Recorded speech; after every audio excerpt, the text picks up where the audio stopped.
Hello नमस्कार।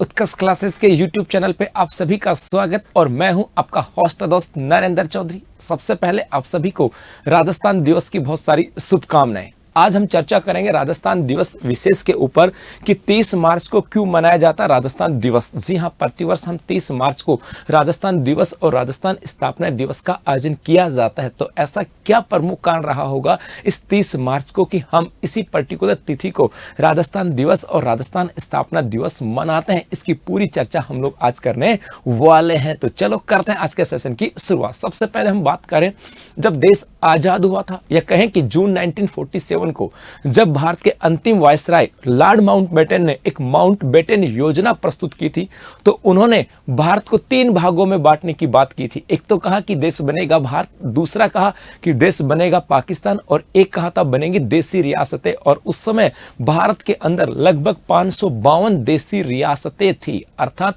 यहां कहें कि जब 1947 में जब देश के आजादी की बात आई, उस समय देश रियासतों के अंदर बटा हुआ था या फिर केंद्र शासित प्रदेशों के अंदर या ठिकानों के अंदर बटा हुआ था। और भारत के अंदर लगभग 562 के आसपास रियासतें थी। अर्थात भारत जो है वो रियासतों वाला देश था। लेकिन इस माउंटबेटन योजना के अंदर जो रियासतें हैं उनको स्वतंत्रता दी गई और उनके सामने 3 विकल्प रखे गए। चाहे तो वो रियासतें स्वतंत्र रह सकती हैं, चाहे वो रियासतें भारत के साथ मिल सकती हैं, और चाहे वो रियासतें पाकिस्तान के साथ जा सकती हैं। अर्थात 3 स्वतंत्रता उनके सामने दी गई। मतलब कहें कि उस समय 1947 में भारत भौगोलिक दृष्टि से ठिकानों, रियासतें और केंद्र शासित प्रदेश से कहें ब्रिटिश भारत के अंदर बटा हुआ था और उनको विभाजन की तैयारियां पूरी थी। और जब देश के अंदर इस विभाजन की बात हुई कि भारत बनेगा, पाकिस्तान बनेगा, और 3 रियासतें हैं उनके सामने 3 विकल्प आ गए थे। और भारत में टोटल 562 के आसपास रियासतें थी। और भारत की भौगोलिक सीमा, ये जो भारत की भौगोलिक सीमा है,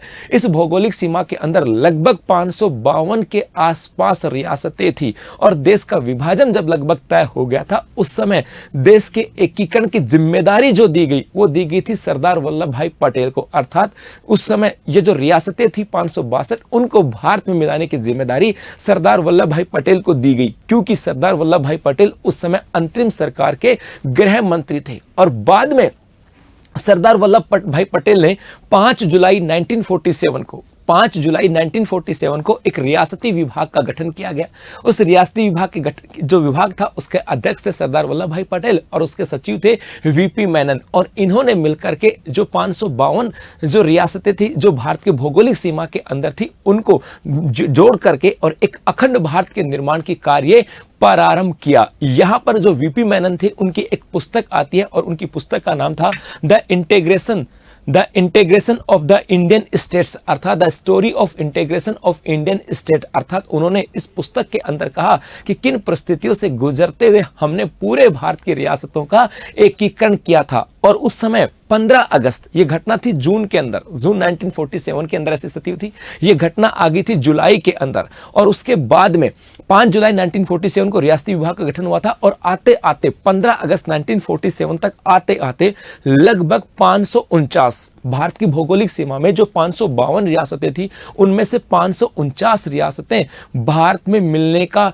या भारत में आने की सहमति बन चुकी थी लगभग। लेकिन 3 रियासतें ऐसी थी जो भारत में शामिल नहीं होना चाहती थी, जिसमें जूनागढ़, कश्मीर और हैदराबाद की बात यहां पर की जाती है। ये अपने आप में स्वतंत्र रियासतें रहने चाहती थी, ये बात यहां से आ जाता है। उसके बाद में इन रियासतों के भी एकीकरण की प्रक्रिया चली और इन्हीं प्रक्रिया से अपने पूरे अखंड भारत का निर्माण हुआ। जिस प्रकार से भारत के अंदर रियासतों के एकीकरण की बात की गई, उसी प्रकार से वर्तमान जो अपना राजस्थान आता है, इसकी जो भौगोलिक सीमा है, इस भौगोलिक सीमा के अंदर 19 रियासतें, 3 ठिकाने और 1 केंद्र शासित प्रदेश हुआ करता था। 19 रियासतें, 3 ठिकाने और 1 केंद्र शासित प्रदेश हुआ करता था। और इन सबको मिलाकर के एक राजस्थान का, एक अखंड राजस्थान का, एक राजस्थान प्रदेश का निर्माण किया गया। यदि हम राजस्थान प्रदेश के निर्माण की बात करें तो राजस्थान का निर्माण जो है या एकीकरण जो है ये 7 चरणों के अंदर हुआ। पहला जो चरण था उसका नाम था मत्स्य संघ। इसके अंदर अलवर, भरतपुर, धौलपुर, करौली रियासत थी और ये आया था 18 मार्च 1948 को। दूसरा चरण जिसे राजस्थान संघ कहा गया और ये 25/3/1948 को आया था। तीसरा चरण जैसे संयुक्त राजस्थान कहा गया, ये 18/4/1948 को आया।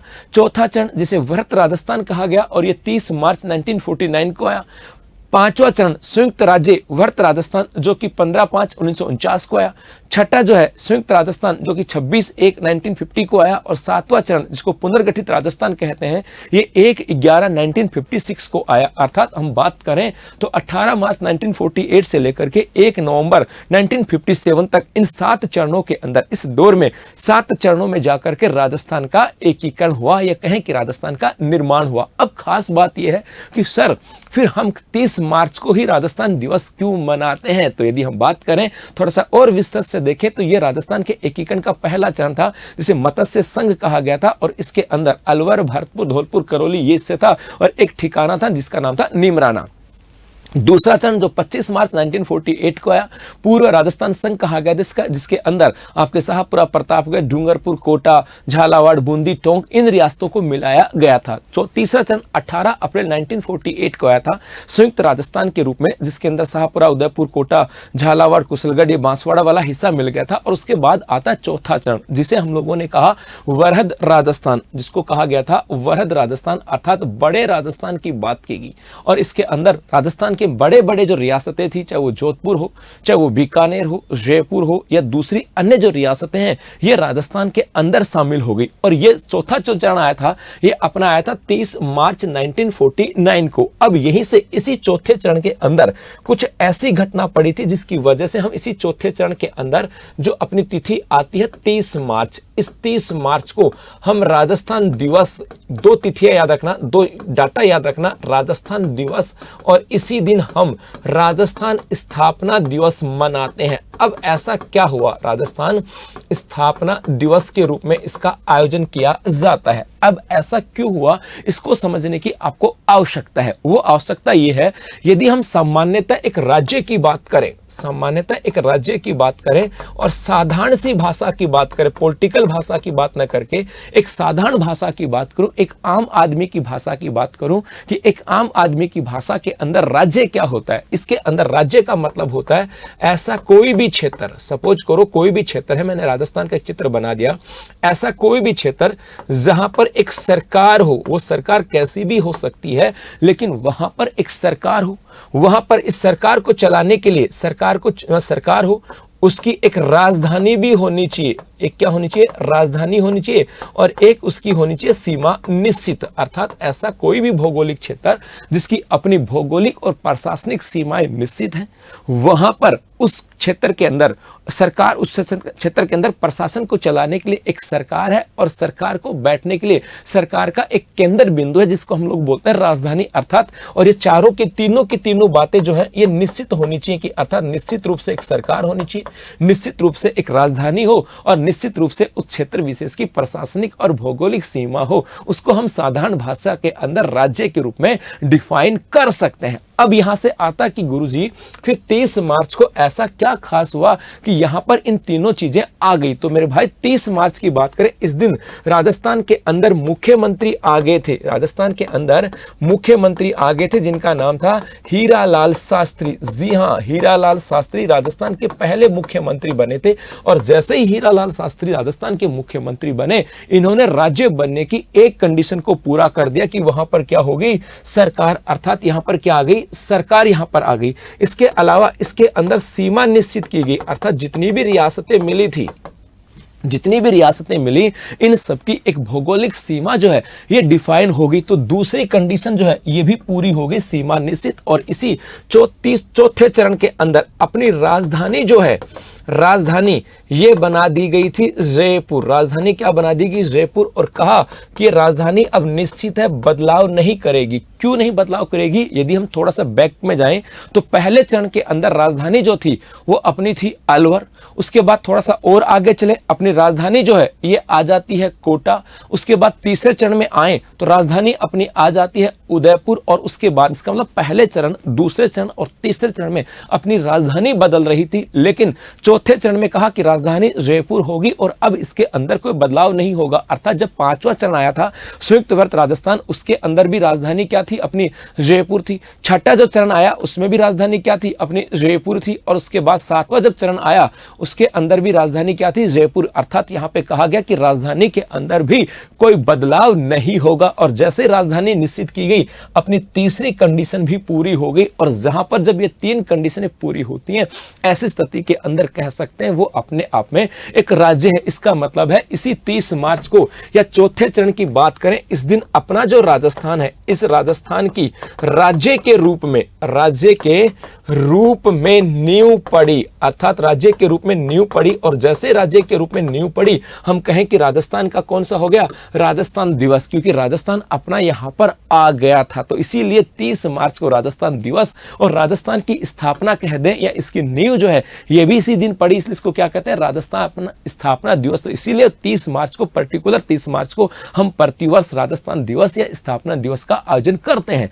अब आपके मन में एक डाउट आएगा, फिर सर 1 नवंबर को क्या था? क्योंकि आप लोगों ने कई बार पढ़ा होगा कि सर राजस्थान दिवस तो 30 मार्च है और 1 नवंबर को राजस्थान स्थापना दिवस मनाया जाता है, लेकिन बिल्कुल ऐसा नहीं है। राजस्थान दिवस और राजस्थान स्थापना दिवस दोनों जो है 30 मार्च को आयोजन किया जाता है, मनाया जाता है। फिर 1 नवंबर को ऐसा क्या था उसकी बात करें। अब समझना यहां से, जब 30 मार्च को राजस्थान की राज्य के रूप में नींव गिर गई, अर्थात राजस्थान की स्थापना हो गई। स्थापना होने के बाद जब और एकीकरण का दौर आया तो रियासतें मिली, और रियासतें मिलने पर जो राजस्थान बना था, राजस्थान तो बन गया, उसके बाद धीरे धीरे रियासतें मिलने पर राजस्थान के स्वरूप में बदलाव आया था। मतलब राजस्थान यहां पे बन गया था।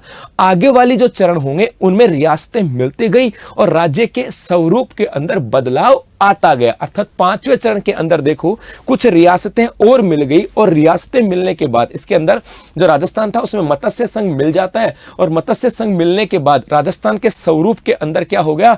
बदलाव हो गया। छठे चरण के अंदर भी हम बात करें तो अपनी सिरोही रियासत वगैरह जो यहां पर मिल जाती है और राजस्थान के स्वरूप में बदलाव होता है। और 7वां चरण आते आते जिन रियासतों को मिलना था वो मिल जाती हैं, और जिन हिस्सों को मिलना होता है उनको मिला लिया जाता है, और जिन हिस्सों को राजस्थान से अलग करना होता है उनको अलग कर दिया जाता है। और इस 7वें चरण के अंदर, जो कि 7वां चरण अपना 1 नवंबर 1956 को आया था, इस दिन अपना जो कह सकते हैं राजस्थान का वर्तमान स्वरूप जो है ये हमारे सामने आया था। अर्थात वर्तमान में जब हम राजस्थान के मैप की बात करते हैं तो राजस्थान मैप ऐसा आता है, और यही राजस्थान मैप या स्वरूप जो है कब आया था? 7वें चरण में। तो मेरे बच्चों याद रखना, 1 नवंबर 1956 को राजस्थान अपने वर्तमान स्वरूप में आया था, बल्कि इसकी नींव जो है या स्थापना ये चौथे चरण में 30 मार्च 1949 को हो गई थी। और इसीलिए 30 मार्च 1949 की स्थापना होने के उपलक्ष्य में 30 मार्च को हम राजस्थान दिवस और राजस्थान स्थापना दिवस का आयोजन करते हैं। और 1 नवंबर 1956 की बात करें, इस दिन राजस्थान अपने वर्तमान स्वरूप के अंदर आया था। तो यहां से भी चीजें बड़ी डाउट होते हैं, और रिसेंटली किसी एग्जाम में ऐसा प्रश्न भी पूछा गया था। चलो थोड़ा सा और देखें, यदि हम आज के इतिहास की थोड़ी सी चर्चा करें कि गुरुजी राजस्थान दिवस को लेकर के, तो मेरे बेटा राजस्थान दिवस पे आज की बात करें तो राजस्थान की जो स्थापना है ये 7 चरणों में हुआ, या राजस्थान का निर्माण 7 चरणों में पूरा हुआ। और यहां पर 22 रियासतों के एकीकरण के प्रोसेस की बात की गई थी। 19 रियासतें, 3 ठिकाने और 1 केंद्र शासित प्रदेश थे। इनके पूरी प्रोसेसिंग करके इसकी स्थापना की गई थी। रियासतों के एकीकरण में लगा था 8 साल 7 महीने और 14 दिन का समय लगा था। और आजादी के वक्त कई रियासतें ऐसी थी जो जोधपुर जैसलमेर पाकिस्तान के साथ जाना चाहती थी। यह भी आपको ध्यान में रखना। इसका मतलब यह है कि आज राजस्थान का एकीकरण ऐसे ही नहीं हुआ है। राजस्थान के एकीकरण के अंदर बहुत सारी बाधा आई होगी। जैसे बहुत सारी रियासतों की बात करें, जोधपुर जैसलमेर रियासत की बात करें, हिस्सा जो है उस समय जो था, इन्होंने कहा कि हम पाकिस्तान के अंदर विलय करना चाहते हैं, लेकिन सरदार वल्लभ भाई पटेल के प्रयासों से इन रियासतों का एकीकरण भी अपने राजस्थान के अंदर हुआ था। यह भी आपको ध्यान में रख रखना है। तो चलो, ये था अपना राजस्थान दिवस के आज का इतिहास कि क्यों मनाया जाता है 30 मार्च को राजस्थान दिवस, क्योंकि चौथा चरण 30 मार्च 1949 को राजस्थान की राज्य के रूप में नींव पड़ी थी। अब खास खबर आप लोगों के लिए कि उत्कर्ष क्लासेस लेकर के आया है होली हंगामा ऑफर, जहां पर 21 से लेकर के 31 मार्च तक आपको उत्कर्ष के सभी ऑनलाइन कोर्सेज के ऊपर मिलेगा अप टू 90% का डिस्काउंट। जी हां, जहां पर आप घर बैठे ऑनलाइन रिकॉर्डेड और वीडियो और ऑडियो लेक्चर्स आप ले सकते हो। घर बैठे जो है बेहतर फैकल्टी के साथ आप पढ़ सकते हो और घर बैठे अपनी तैयारी को और भी बेहतर कर सकते हो। लेकिन इस होली हंगामा ऑफर के ऊपर एक खास बात और है कि इस आप में से वो बच्चे जिन्होंने 21 से लेकर के और इस 31 मार्च के इस होली हंगामा ऑफर के अंदर आप लोगों ने जो ऑनलाइन कोर्स लिया है, इन ऑनलाइन कोर्स के अंदर लेने वाले जो बच्चे होंगे उनमें 1313 बच्चे जो होंगे, जो लक्की बच्चे होंगे, उन लक्की बच्चों को एक लक्की ड्रा के माध्यम से चयन किया जाएगा और उनको निःशुल्क अपना ऑनलाइन कोर्सेज दिया जाएगा। अर्थात राजस्थान के जितने भी बच्चे जिन्होंने अपने या पूरे भारत के जितने भी बच्चे जिन्होंने इस 21 से लेकर के 31 मार्च के होली हंगामा ऑफर में ऑनलाइन कोर्सेज लिए हैं, उनमें से खास 1313 बच्चे कौन होंगे? 1313 बच्चे तो जिन्होंने भी कोर्स लिया है उनका एक लक्की ड्रा निकाला जाएगा और जो 1313 बच्चे होंगे उन्हें उनकी फीस को रिफंड किया जाएगा, अर्थात उन्हें निःशुल्क ऑनलाइन कोर्सेज दिया जाएगा। तो ये थी अपनी आज की खबर। मुझे उम्मीद है बातें समझ में आ गई होंगी। तो थैंक यू, शुक्रिया। दोबारा से आप सभी को राजस्थान दिवस की बहुत सारी शुभकामनाएं।